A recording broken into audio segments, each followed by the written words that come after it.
어버이 마음이라는 제목으로 말씀 나누겠습니다. 다윗은 살면서 그의 인생에서 아픈 기억이 참 많았던 사람입니다.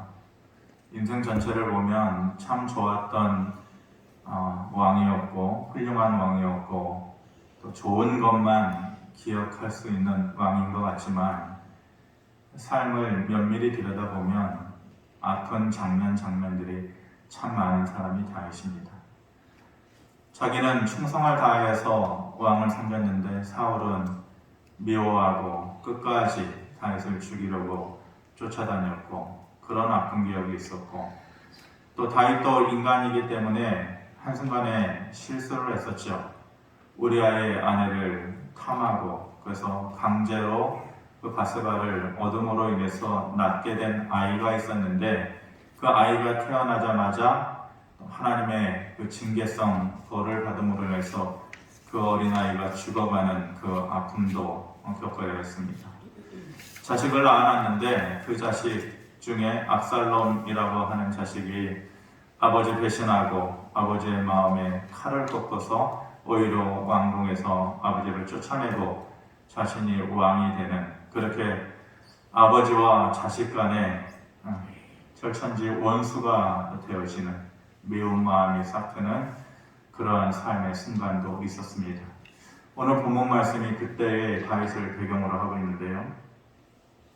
그렇게 해서 다윗 왕과 다윗을 배신한 그 아들 압살롬의 군대들 그리고 다윗의 군대가 전쟁 싸움을 하게 되죠.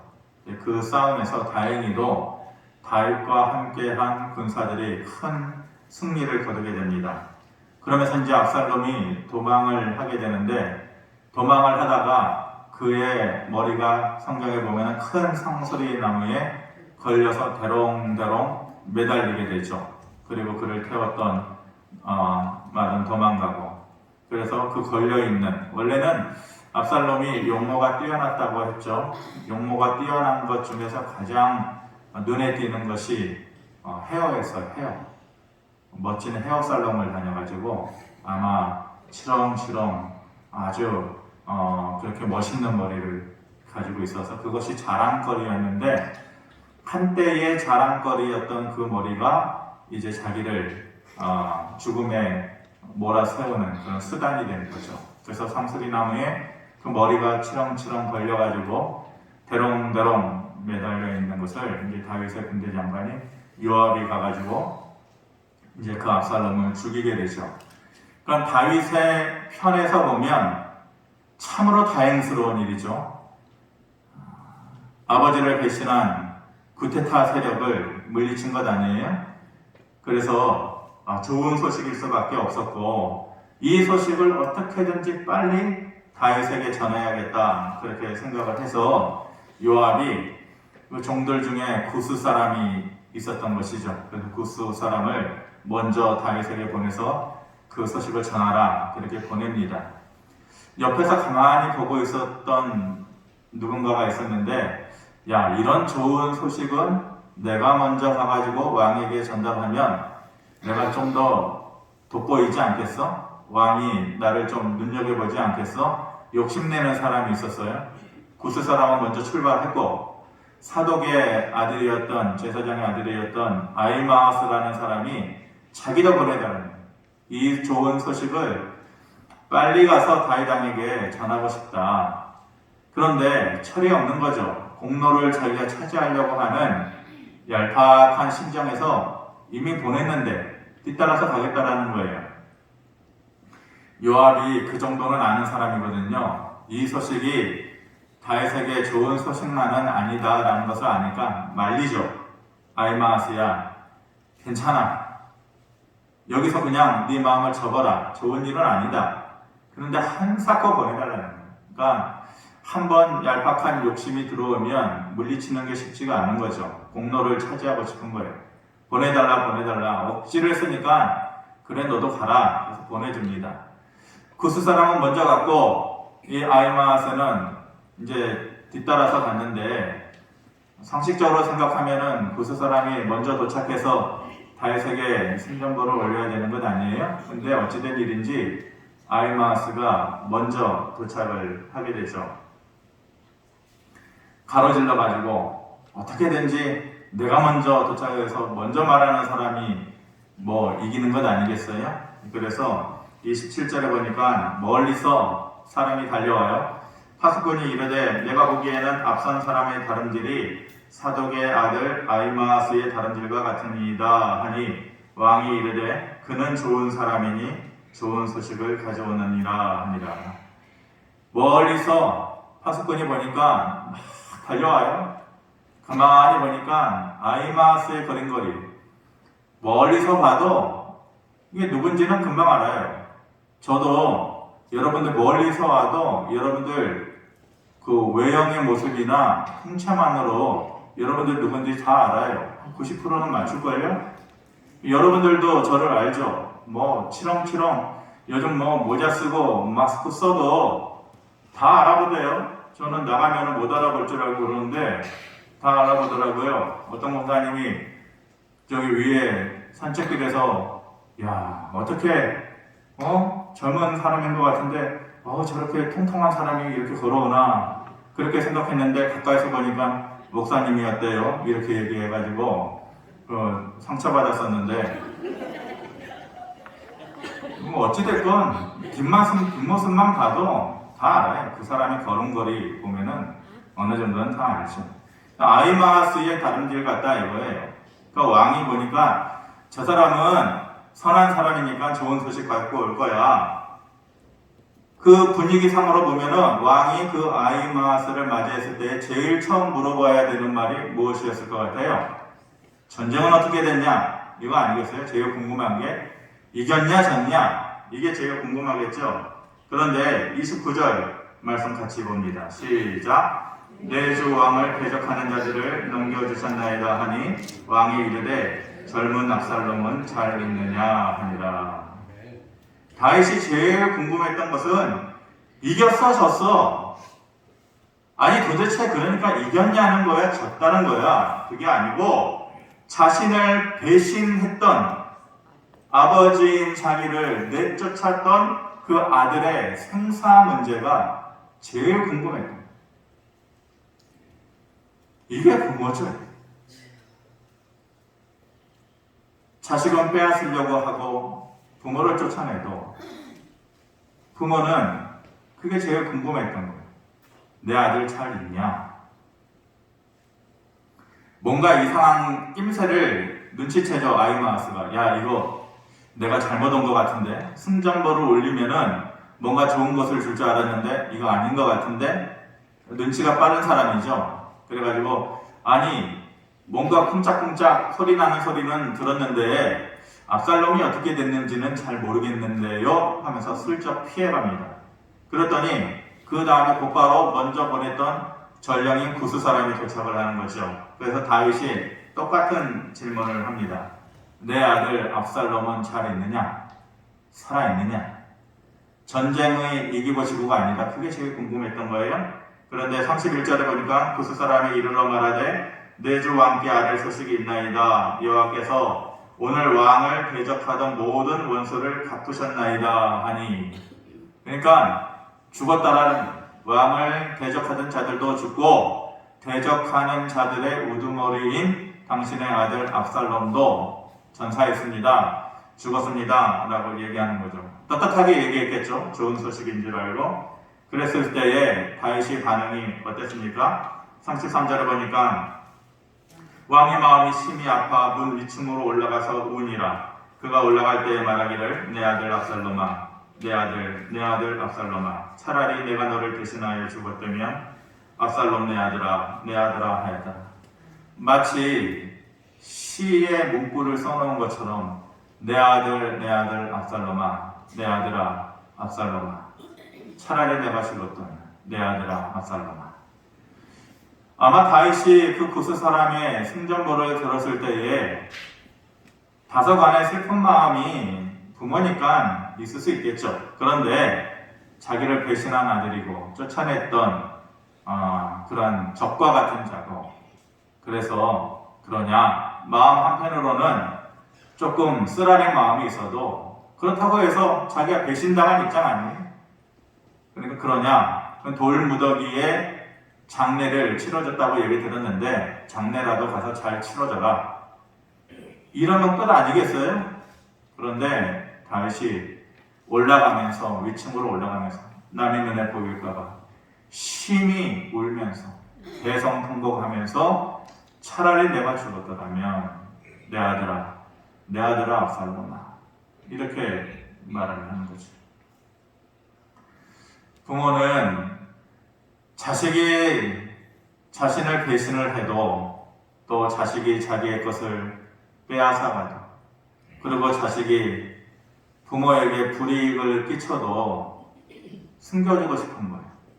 그 자식의 못된 모습, 잘못된 모습, 손가락질 받을 만한 모습 감춰주고 싶은 거죠. 부모는 보듬어주고 싶은 거죠. 그것이 이유 없이 모든 것을 받아주고 싶은 부모의 마음인 것이죠. 여러분들 아시겠지만 제가 교회 와서 어버이 주일 설교 처음 하는 겁니다. 눈치채셨습니까? 와서 저는 처음 합니다. 살아계실 때는 눈앞에 있으니까 멋쩍어서 말하는 게 쑥스럽고 돌아가시고 나서는 돌아가신 분들 생각하면서 흔히 하는 말들 계실 때 잘하세요. 있을 때 잘 모시세요. 나중에 후회합니다. 그런 말이 어울리지 않아서 그래서 안 했고 어머니 살아계셨을 때에 관계가 그렇게 좋지 않았다 그렇게 좀 과장돼서 얘기했는데 사실은 그렇지 않아요. 어머니도 그렇고 저도 그렇고 눈물이 많고 정이 많은 사람이라 다투기도 많이 다퉜지만은 다툰 만큼 정과 마음도 깊이가 있었던 그런 사이죠. 근데 참 많이 싸웠어요. 남에게 빚지는 거 싫고 자존심 강하고 그런 거 못된 것만 제가 다 배운 것 같아요. 그래서 중간에서 제가 어려운 일이 참 많았어요. 아내는 사람들 좋아하고 또 뒤에서 사람들 부족한 거 채워주고 사다 주고 그런 걸 좋아해요. 근데 저희 어머니는 겉멋들었다 니네들 그래가지고 어떻게 살려고 그러느냐. 제가 이렇게 순화시켜서 말해서 그렇지 아주 독소 있게 얼마나 마음을 훈격하는 말로 그 말을 했는지 몰라요. 겉멋들어가지고 이것들이 세상 잘못 산다. 그러니까 중간에서 그 얘기 들으면은 너무 마음이 안 좋은 거죠. 그래서 사는 방식이 틀리고 또 살아가는 말의 그 형태가 틀리고 너무 안 맞아요. 그래서 많이 싸웠어요. 제가 교회 갈 때 말씀드렸던 기억이 있는데 싸우고 가면은 항상 제가 먼저 고개를 숙여요. 왜냐면은 교회 가서 설교를 못 하겠는 거예요. 그러면서 제가 성격적으로 싫은 표정 못 가리고 집에서 싸우고 나왔는데 은혜 받으세요. 하나님 사랑 이런 말을 못 하니까 제가 그러니까 어떻게든지 제가 먼저 무릎 꿇고 미안하다고 정리를 하고 가야만 설교를 할 수가 있으니까. 그래서 저는 제가 더 많이 참은 줄 알았어요. 제가 더 많이 참고 사는 줄 알았어요. 그런데 자식이 부모를 향해서 참는 것만큼 부모가 자식을 향해서 참는 마음이 적은 부모가 있을까요? 돌아보니까 내가 더 많이 참은 줄 알았는데 아닌 것 같더라고요. 왜냐? 제가 어저께 한 3시간 정도 사진 하나를 찾으려고 컴퓨터를 계속해서 들여다봐요. 옛날에 제가 사진을 하나 찍어놓은 게 있었거든요. 이거 언젠가 내가 이거 기억할 때가 있을까? 하면서 옛날에 글쎄요 한 20년 됐을까요? 그때 사진 하나를 탁 찍어놨는데 그거를 컴퓨터를 바꾸고 하면서 계속 백업을 하고 갖고 다녔는데 한 3시간 정도 찾은 것 같은데 결국 못 찾았어요.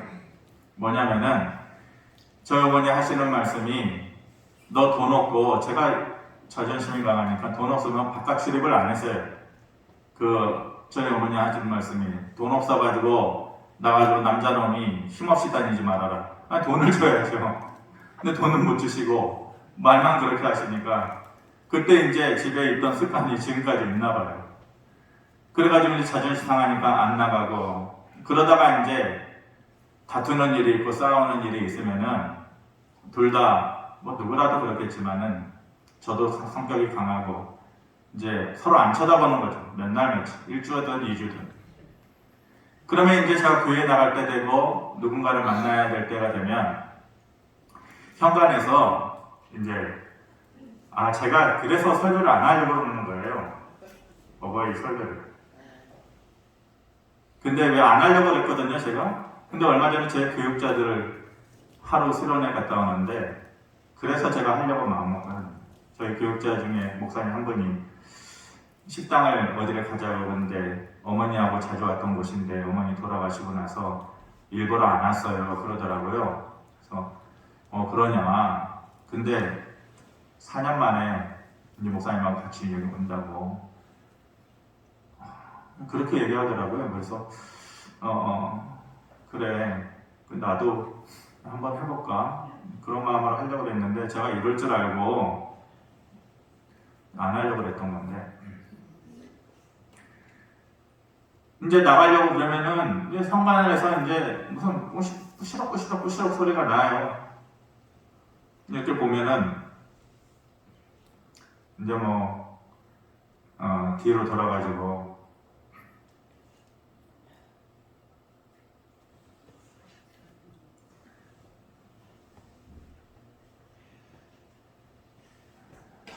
제가 자주 오는 것을 좀 싫어하시는 분도 계실 텐데 용서하세요.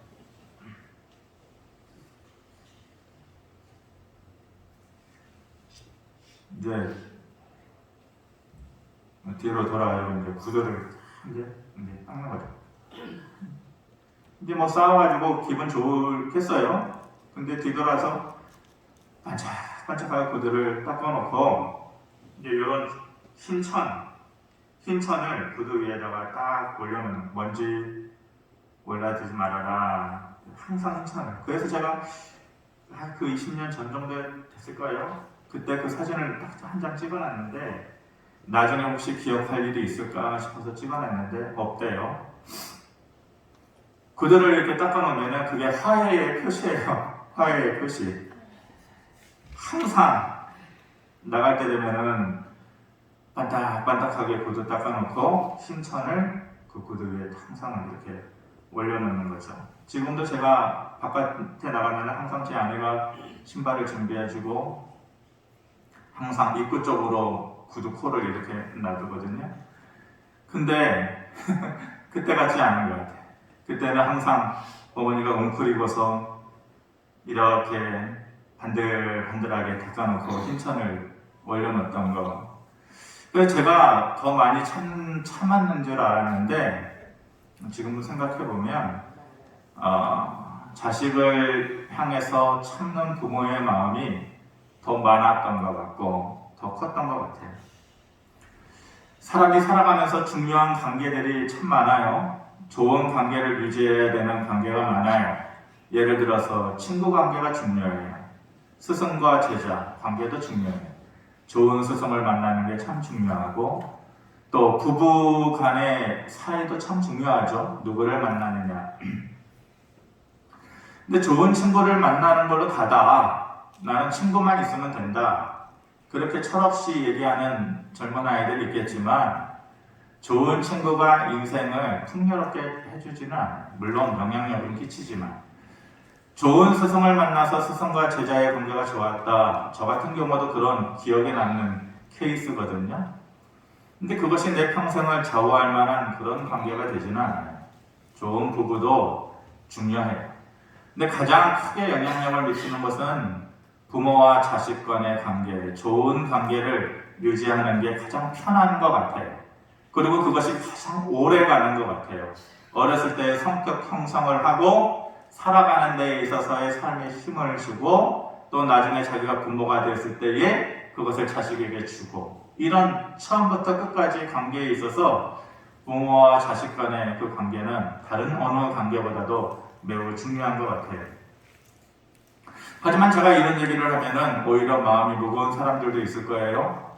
부모를 생각하면서 상처만 기억에 남는 사람도 있을 것이고 후회만 기억에 남는 사람들도 있을 것이에요. 부모를 생각할 때 쉽게 다가갈 수 없었고 엄하고 또 때로는 무식하게 보이기도 하고 그래서 상처를 지우지 못하고 평생을 그 마음을 안고 살아가는 사람들도 아마 이 가운데 있을 것이에요. 하지만 내 자녀에게 나는 그 기억이 있어도 내 자녀에게 그런 기억을 주지 않기 위해서 뼈저린 그리고 처절한 노력을 해야 돼요.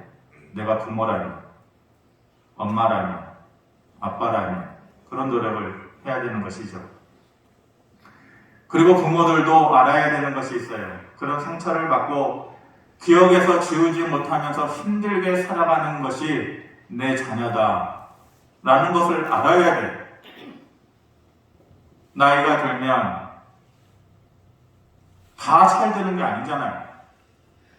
내 자녀도 나로 인해서 많이 아팠구나, 많이 힘들었겠구나, 내가 젊어서 아버지 연습 제대로 못하고 아버지 되고 나서 제대로 못했구나, 그런 마음이 있어야 되는 것이.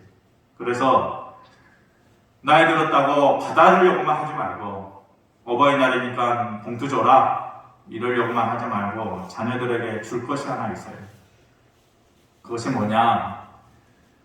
제가 예전에 이 영상 보고 참 많이 울었거든요. 자녀들에게 부모로서 줄 것이 있어요. 그게 뭐냐?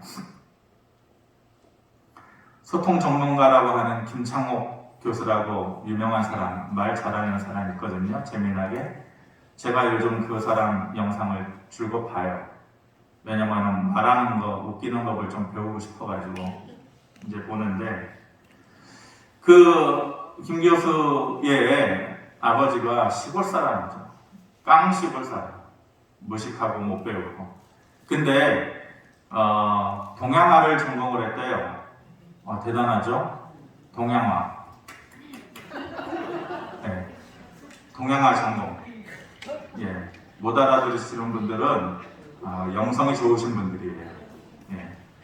화투. 예. 이거를 전공을 해가지고 그렇게 돈을 갖다 쓰고 또 그 아내한테 억울한 일 많이 상처 주고 그래가지고 그 어머니 사투리로 그 아들한테 하는 말이 사람은 사람 안에 사람이 있어야 되는겨 그래야 사람이요 그러면서 저 인간은 그래서 사람이 아니요 늘 자식들 앞에서 아버지를 그렇게 얘기했대요. 아버지하고 이 막내 아들 김창욱 교수는 가까이 할 수가 없는 부모와 자식 간에 거리가 있는 사람입니다. 그리고 아버지가 귀가 안 들려가지고 거의 말을 해도 듣지 못하고 말을 해야 되면 알잖아요. 엄청나게 크게 소리를 질러가면서 해야 되는 그 부담감. 그러니까 차라리 안 해버리고만 그런 관계였다라는 거예요. 김창원 교수가 잘 됐잖아요. 성공하고. 그래서 강의도 하고. 그런데 어느 날 시골에서 전화가 치과에서 전화가 왔는데 간호사가 전화를 한 거죠. 누구누구 아들이시죠? 예, 맞는데요. 아버님이 이빨에 앉아가지고 임플란트를 했는데 자식들 6자녀 있는데 꼭 막내 아들한테 전화하라래요. 막내 아들한테 돈을 내라 그러네요.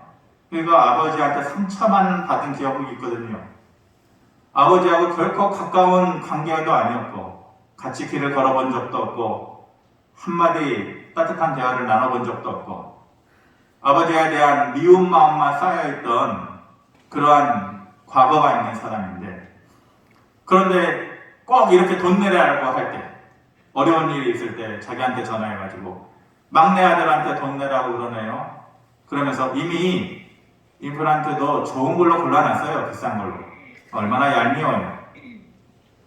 그래가지고 싫다고 말하고 싶었지만 알았다고 하시라고 제가 돈 내겠다고 그러면서 끊으려고 하는데 잠깐만요. 간호사가 아버지가 뭐 하실 말씀이 있다네요. 아니 저희 아버지하고 저하고는 대화를 해본 적도 없고 아버지는 못 들어서 제가 얘기를 해도 들으시지 못할 텐데 아니 그래도 바꿔달래요. 하실 말씀이 있다고. 그러면서 전화를 바꿔서 하는 말이 막둥이냐. 원래 귀가 잘 안 들리시는 분들이 어때요? 크게 목소리 막둥이냐. 귀가 떠내려가더라고요. 그래서 예 치료 잘 하시고 제가 돈은 낼게요. 그랬더니 그 다음 말이 쥐꼬리만한 목소리로 미안하다. 근데 원래 귀 안 들리시는 분들은 내 의견을 전하려면 크게 말해야 되는 거잖아요. 막둥아 미안하다 이래야 되는데 그렇지 않고 미안하다 그러면서 아니 뭐 그런 말씀을 그 말 하기도 전에 끊어버리잖아요. 그런데 그 미안하다는 말을 이 김창욱 교사가 평생 듣고 싶었다. 당신은 나한테 미안해야 돼요. 언젠가는 나한테 미안하다는 말을 해야죠. 부모 역할 못하고 사는 날 동안에 난 마음에 그림자 씌워지게 하고 어둠 있게 만들고 그러니까 당신은 언젠가 나한테 미안하다는 말을 해야 되는 당사자예요. 그렇게 생각했는데 아버지의 쥐꼬리만한 기어들어가는 목소리로 미안하다라는 말을 듣는데 마음이 무너져 버리죠. 그러면서 약해진 아버지의 삶, 육신, 그리고 목소리 이런 그 작은 미안하다라는 말에 그동안에 가졌던 모든 감정이 다 풀어지고 오래되는 부모들은 자식을 향해서 늘 미안하다고 말을 해요. 자식에게 미안할 게 뭐가 그렇게 있어요? 허리가 휘도록 평생 고생하고 먹여주고 키워주고 그런데 늘 미안하대요. 제가 영상 하나 한 5, 6년 전에 어떤 기업 광고에서 한 영상인데 몰래 카메라를 장착을 하고 부모들하고 자녀들이 이렇게 얘기하는데 자녀들은 자기 자식 사진 차에다가 걸어놓고 회사 가면은 누구 잘 있지? 밥 먹었어? 그런데 당신은 부모의 이름을 한 번이라도 기억을 하나요? 차에 부모의 사진은 걸어두나요? 부모에게 자식한테 전화하듯이 누구야 먹었니? 그렇듯이 전화하나요? 숙연해지는 거예요. 그러면서 옆에 화면에 갑자기 아버지 얼굴이 딱 나오면서 아버지가 하고 싶은 말을 하는데 가만히 제가 들어보니까 그 부모의 말들의 공통적인 것이 뭐냐면 미안하다. 뭐가 그렇게 미안해요? 내가 더 잘 해주지 못해서 미안하다. 더 사랑해주지 못해서, 더 좋은 거 먹여주지 못해서, 배울 만할 때에 배울 기회를 충분히 주지 못해서 내가 미안하다. 부모는 그렇게 자식을 향해서 늘 미안해.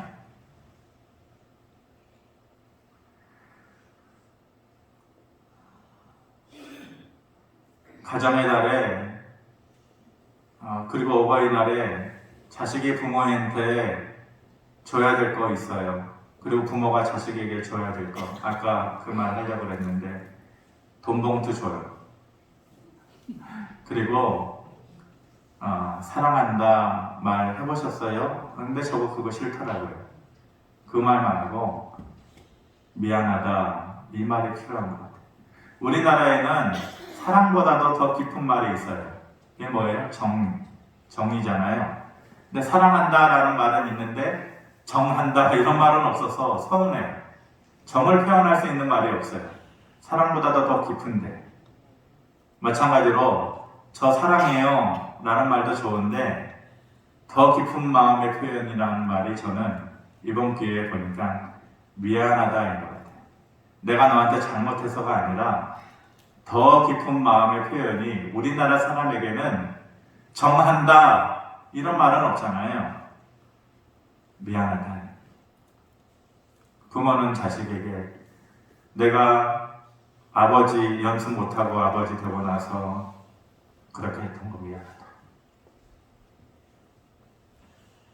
자식은 철없이 지내서 미안합니다. 저는 이 어버이 주일에 다른 거 주고받는 것보다 미안하다라는 말을 할 수 있으면 좋고, 쑥스러워서 못하면 글로 쓰고, 저보고 하라고 하면 그것도 못했을 것 같아요. 그것도 못할 것 같으면 그냥 마음으로 생각하시고. 아버지와 까치라는 그 짧은 이야기가 있는데 마칠게요. 아버지와 까치라는 짧은 이야기가 있어요. 아버지가 치매기가 있어요.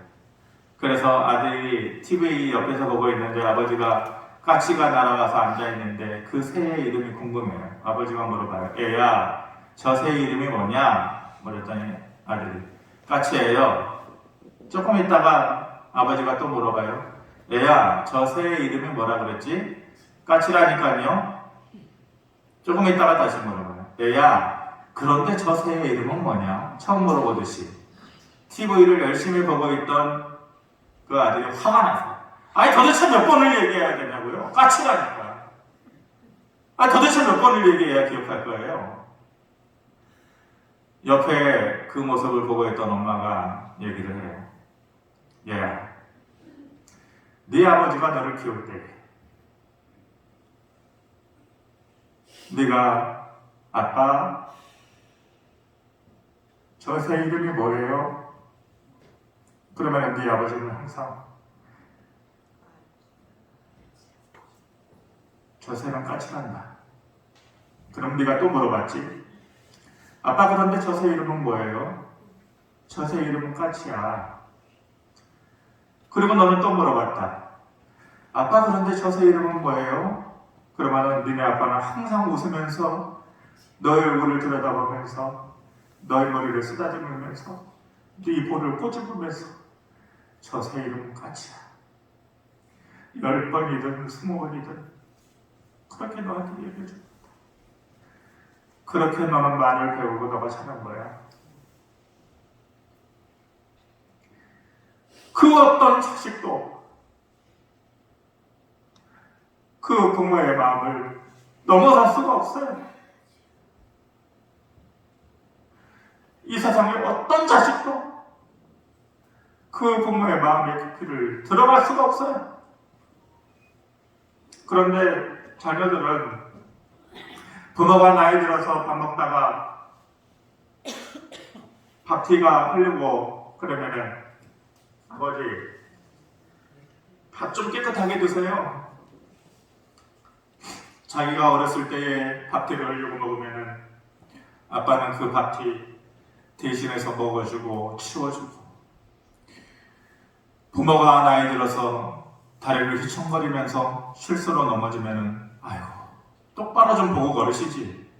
왜 이렇게 집중을 안 하고 그러세요? 자기가 어렸을 때 그렇게 넘어졌을 때 아버지는 제일 먼저 달려가서 무릎에 침 발라주고 괜찮냐? 1000번이든 10,000번이든 물어봐주고,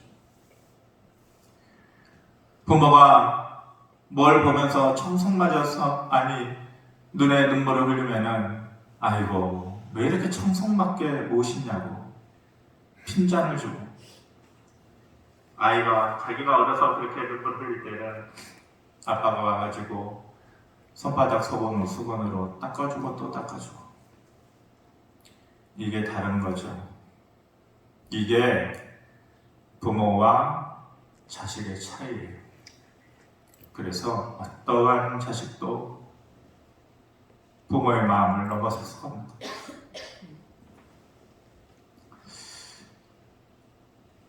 제 아버지가 살아있었다면 그 전라도 지역에서 워낙 유명한 시조를 노래하는 분이셨고 또 한번을 잘하셨던 분이고, 그래서 아마 살아계셨으면은 내가 한자도 잘 배우고 시조도 좀 배우고 그런 아쉬움이 있어요. 근데 그 마음을 저는 어렸을 때에 교회 가서 하나님 앞에 풀었어요. 그러면서 울고 또 울면서 하나님이 내 아버지입니다. 이렇게 늘 생각했거든요. 아마 하나님 아버지라는 말을 저만큼 깊이 느끼면서 하는 사람 별로 없을 것 같아요. 저는 하나님 아버지를 느끼면서 그렇게 살아왔었어요. 아마 하나님의 마음도 똑같을 거예요. 부모는 늘 미안하대. 사랑을 더 못 줘서 미안해. 도움을 더 못 줘서 미안해. 하나님도 저는 똑같은 아버지의 마음일 거라고 생각해요. 가정의 달에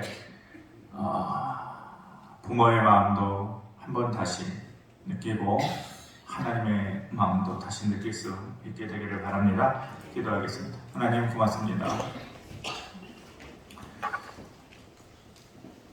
죽기 전까지 철들지 못하는 존재가 우리 인간들 아닌가 싶습니다. 그 중에서도 자식들은 더 그런 것 같습니다. 부모의 사랑과 마음을, 그리고 우리를 향한 하나님의 사랑과 마음을 다시 한번 느끼고 감사할 수 있게 하여 주시옵소서. 예수님의 이름으로 기도합니다. 아멘.